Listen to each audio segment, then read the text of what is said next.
So, tuloy po tayo mga kaprobinsya. Pinutol ko po yung video.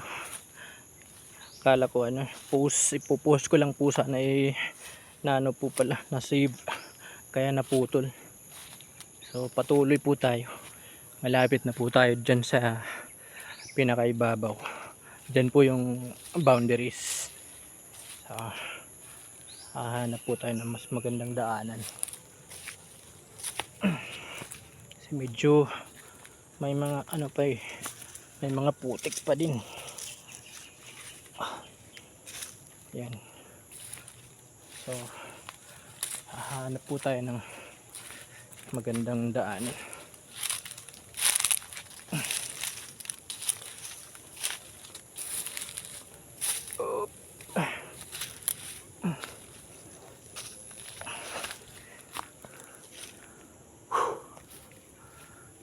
Dito na po tayo sa ibabaw.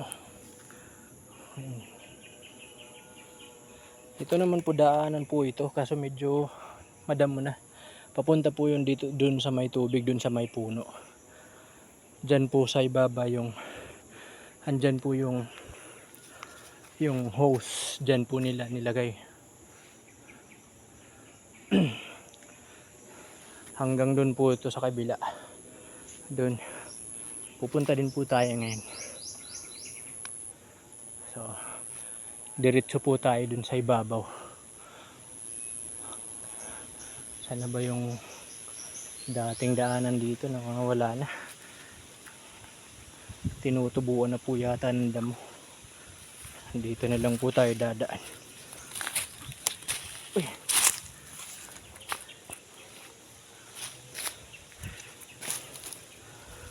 Talagang ano siya. Ito pag di ka lang talaga sanay sa bukid, talagang maninibago ka. Pero pag dati ka although makakaramdam ka ng hingal, pero makakayang makyat. Timing lang yun talaga yung pag-akyat, lalo na pag medyo maputik. Kung may medyo mga damo-damo, dun ka umapak, huwag sa lupa. So, malapit din po tayo. Dito po yung boundaries namin. May sentinel po kasi dito na puno, malaking puno yun. Kaya pinutol na namin. Sobrang tanda na ng puno na yun. During pa po yun, Japanese World War II pa po. Naabutan po ng mga Hapon. Uy, parang wala na yata tayo madadaanan dito. Sobrang laguna ng dito. Dito po tayo sa kabila. Di nahabol ng paglilinis dito. Nenda mo. So yan, sinasabi ko, kita po yun dagat talaga dito sa ibabaw. Dito po tayo dadaan. Parang makakadaan tayo dito.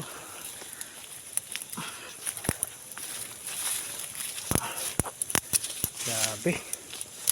Sobrang damo.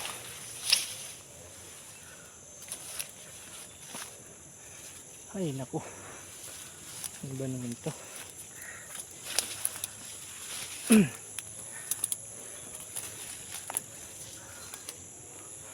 Ito po, dito na po tayo sa ibabaw. Sa wakas.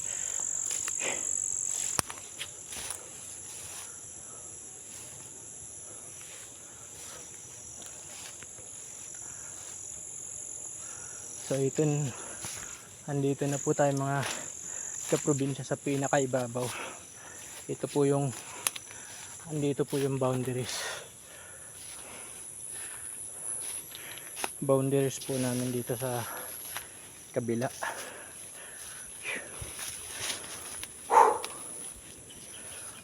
Eto. Ayan. Andito na po tayo sa pinaka ibabaw.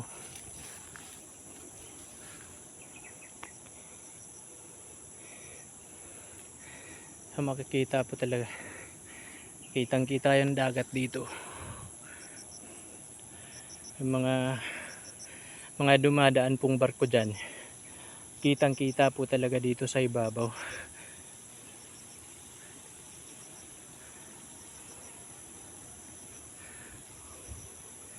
Yan po ay Pacific Ocean na po yan. Doon, wala na po talagang ano dyan. Kung lalagpas ka po doon, ibang ano na po yan, ibang bansa na po ang darat kung tatawid ka papunta doon. Iwan ko kung anong mga bansa yung andun na sa pinakadulo niyan. Basta ito na po kasi yung pinakadulo. Davao Oriental, nasa pinakababa, pinaka paanan ng mapa. Ayan po. So galing po tayo dun sa ibaba. Andun, umakyat po tayo dito.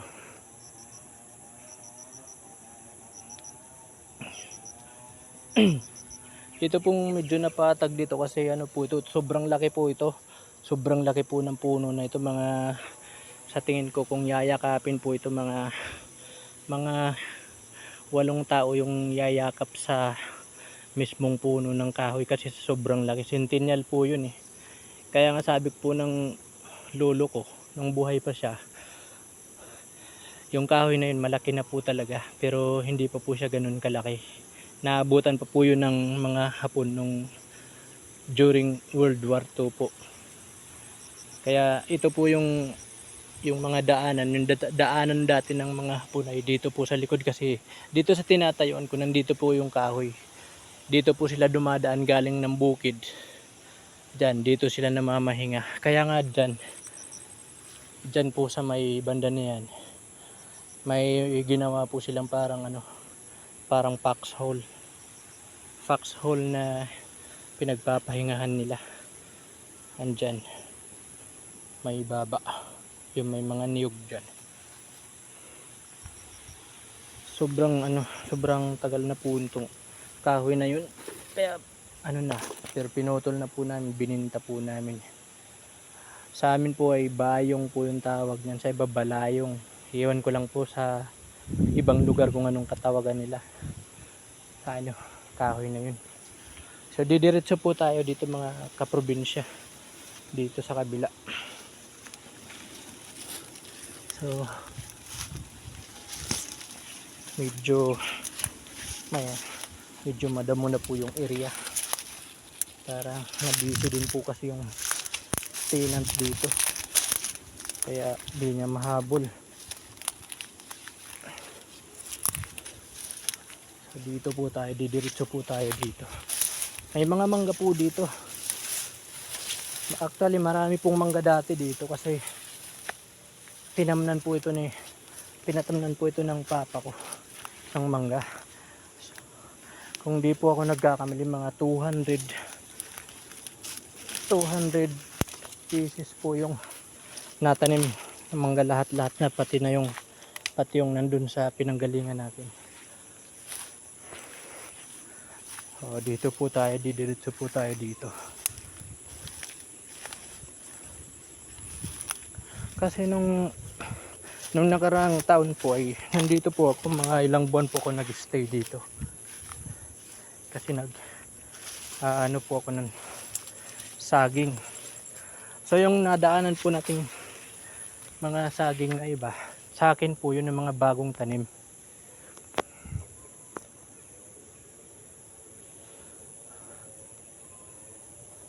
So dito po tayo, didiretso po tayo dito sa kabila.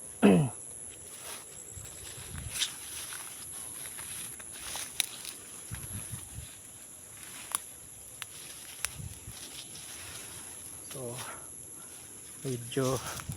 medyo madamo na po talaga.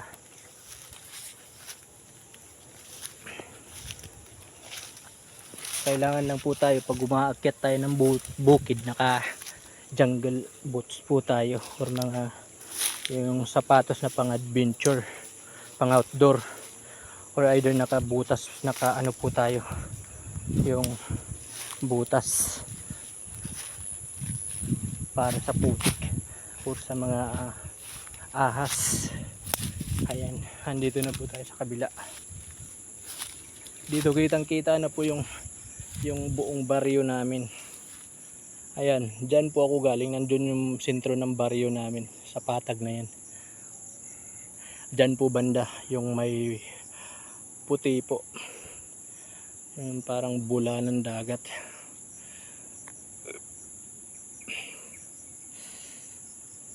So dito po talaga kita po talaga dito sa ibabaw yung view. Yan po yung bukid na nakita ninyo dun sa reels ko. Yan po.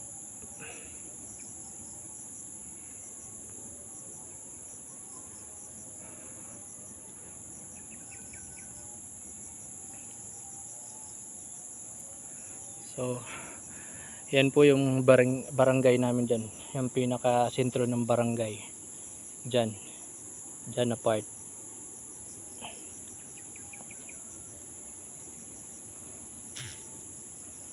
So dito po tayo sa kabila, didiretso po tayo. Okay.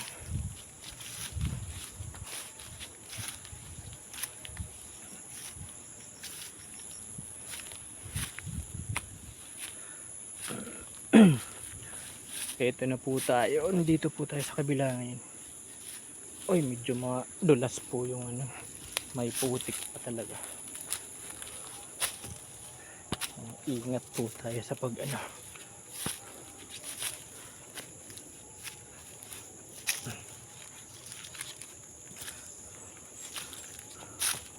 Dito po tayo para kita talaga yung view, makita natin yung view dito sa ibabaw.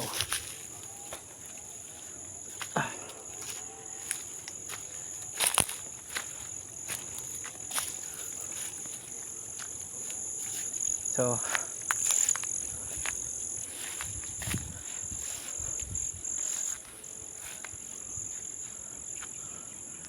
ayan,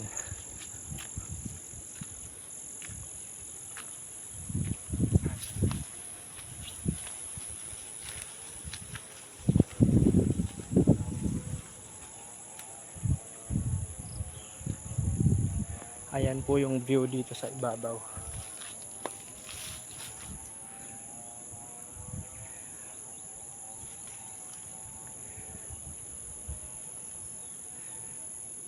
Ayan po.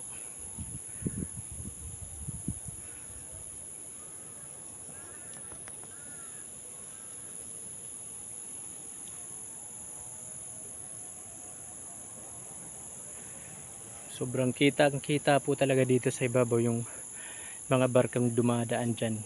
Yan po ay Pacific Ocean na po yan.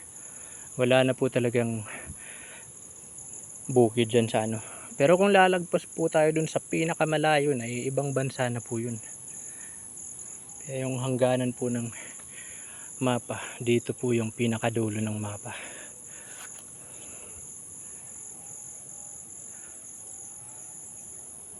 Ayan. Ito po, creek na naman yan. Malaking creek po yan. Dyan sa ibaba. Dire-diretso po yan hanggang dun sa dagat.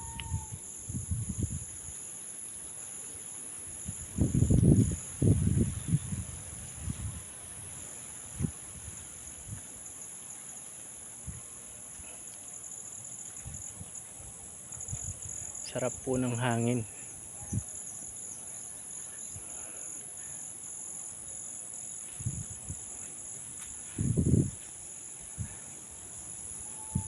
Sarap din po kumain pag nandito sa bukid, yung mais na kanin, tapos merong hinihaw na isda, either sa amin po yung tinatawag naming tulingan or yung bangus.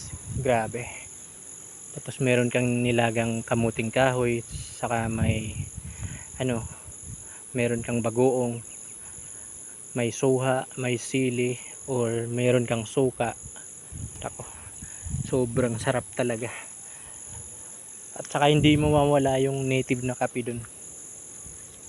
Sobrang sarap po talaga.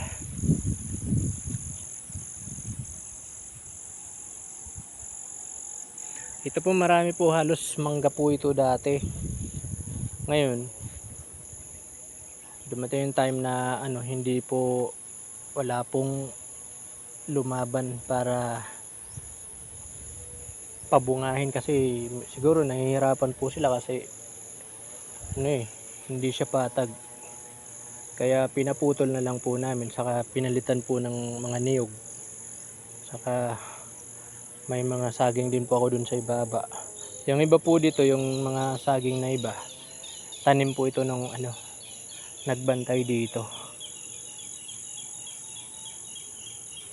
Saka yung ibang mga niyog po ay maliliit pa.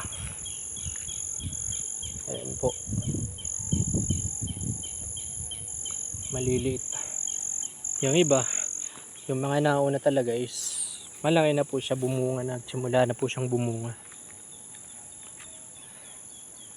So ayan po yung view. I-zoom po natin para medyo lumapit konti.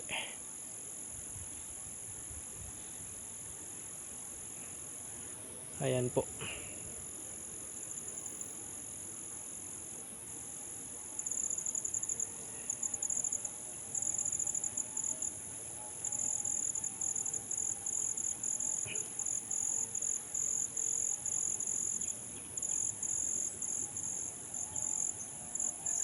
Napakaganda po talaga tingnan pag nandito ka sa ibabaw.